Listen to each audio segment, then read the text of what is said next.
Sometimes it's good to take a big step back, look at the bigger picture.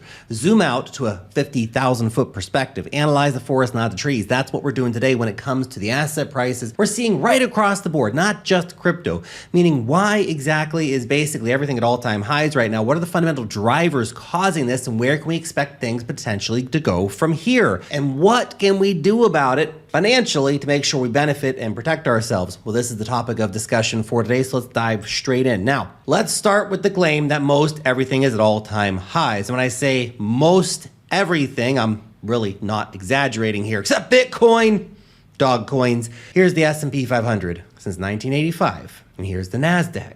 Clearly, the US stock markets are at massive, gargantuan, generational all-time highs.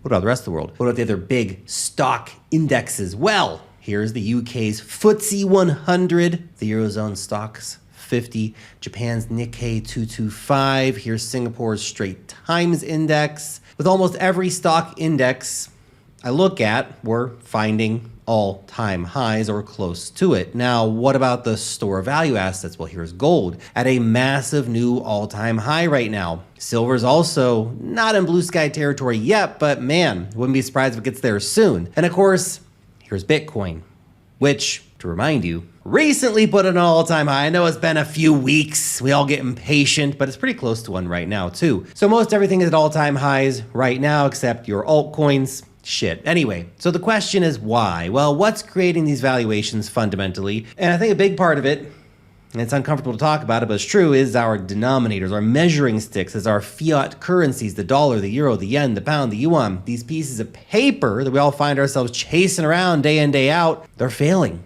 There's no hard cap max supply in these currencies, and their total supplies keep going higher and higher. And look, I know like tech stocks and stuff are doing fantastic, and crypto's outperforming the amount of devaluation, not all coins, but the amount of devaluation of fiat currencies and stuff like that. But the real bubble here is fiat, and it's slowly imploding. And that's the fundamental reason for why all of our other asset valuations are at all-time highs. We're didn't even talk about real estate. Real estate's gone nuts. I know there's been a big pullback in real estate, but still valuations are still crazy. Money keeps getting created out of thin air by the central banks. Smart investors respond by plowing the money into hard assets in an effort to try to preserve their wealth and keep ahead of the curve, which is hard. Now, this is the chart that conceptualizes this point. But before we get into that chart, guys, if you need to trade crypto coins, the question is, will you start taking your crypto trading seriously and go to an exchange that respects your privacy and has insane sign-up offers for you? If the answer is yes, then listen to what BitUnix has to offer. No KYC, no BS, no VPN, available anywhere, okay? And there's never been a better time to sign up to enjoy their deep liquidity, okay? All the great coins they have listed over there. Because here's the deal. When you sign up using this link right down below here, you'll get 30% off your trading fees. You're gonna get up to $400 deposit bonus. You deposit $2,000 or more, you'll get a crazy $400 back, which is nuts. Insane trading bonus as well. And for the rest of the month of September, every live stream we're giving away $1,000. So if you want to be in to win, link down below. You got to get signed up. Go check it out. Thank you very much. Okay, now back to this chart. This is from macromicro.me. This is the total money supply from the world's 4 largest central banks: the US Federal Reserve, the European Central Bank, the Bank of Japan, and the Bank of China. Now, between these 4 banks, a total of $94 trillion in fiat paper has been released in the global economy. That's at an all-time high. And think about it this way. The amount of currency that's in the global economy today has tripled since 2008. Tripled. Fuck. So look, it really shouldn't be any surprise most of our assets are at all-time highs in the face of these central banks printing nonstop money. It really shouldn't be. So look, I want to peel back another layer of the onion here and ask a question that rarely gets asked and very few understand. And it's very simple. Why are the central banks printing money? Why are they doing it? Simple. Because these are the currencies that serve as the mediums of exchange for our global economy, for all markets. Especially these 4 central banks can do basically whatever the hell they want. This is the stuff that we're all busting our humps over. It's hilarious, isn't it? They just print the money, but then when you work, you gotta have that money to pay them back in taxes. When they don't even have to tax you, they can just print money. Bastards. Anyway, so then why do the central bankers keep creating more and more money? Well, I posed this question to Grok.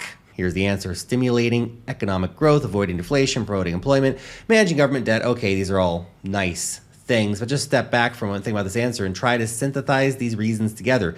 Stimulating economic growth, avoiding deflation, promoting employment, and managing government debt. Now, when I put these reasons together, what this all tells me is that the central banks are essentially in the business of massive tinkering with a few monetary levers, and they're very powerful monetary levers. The purpose here is to keep the entire monetary experiment that central banks are, they're a new thing in global history, to keep these central banks printing fiat going. This is the modern global economy.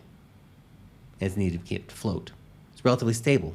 Needs to be kept moving forward. That's it. That's the game. Keep the GDP moving up and to the right. Keep people employed. Keep making the sovereign debt crisis tomorrow's problem, because there's a giant debt crisis. It's disgusting, man. But the question now is, well, where is all this going? And by where, I mean, where is the global M2 predicted to go from here? Because whether global M2 goes up or down, then that likely determines whether asset prices go up or down. Now, we are in uncharted waters here, and there's plenty of unknowns and uncertainty, as always in markets. But the general consensus is that global M2 is projected to grow another 3 to 5% next year, with a lot of the printing coming from China in particular. And the implied forecasts for 2030 are a global M2 somewhere between 120 to 140 trillion, which, if realized, is a 27 to 48% increase in the global M2 in less than 5 years. Wow, that's crazy. Now, for me, it's even simpler. Will the central banks ultimately like to keep printing money in order to help our modern economic experiment keep afloat and keep moving forward? The answer is undoubtedly yes. The only thing they can do with $37 trillion in debt in the US, everyone else drowning in debt. The only thing they keep doing is keep printing money, keep devaluing the currencies. And finally, if all this is true, then how do we protect ourselves? Financially, anyway. Well, this is one of the easiest answers for me. Bitcoin, full stop. Now look, obviously Bitcoin, fantastic. There's a lot of other great assets you can invest in as well, but Bitcoin's one of the few things that cannot be printed. Gold is a store of value. What happens when the guys from the big Hadron Collider there figure out how to take what they've done recently, transmuting lead into gold atoms, a couple atoms, but when they take it from a few atoms to industrial production, the valuation of gold is fucked, okay? Real estate, we have a lot of aging demographics in the world, global populations thought to peak out in the next 10, 15 years, potentially. What happens then? Well, real estate's always gonna be a great investment in certain areas.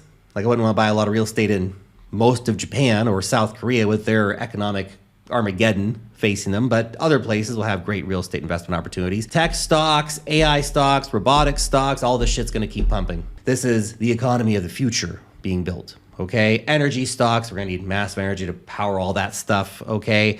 So these are all places where likely you can put your money and outperform the death of fiat. It's a slow death, it's a slow bleed. Fiat doesn't die overnight. Reserve currencies don't just wake up tomorrow and be dead. They get devalued into nothingness. That's what they do. Anyway, Bitcoin, guys. Bitcoin. Thanks for watching.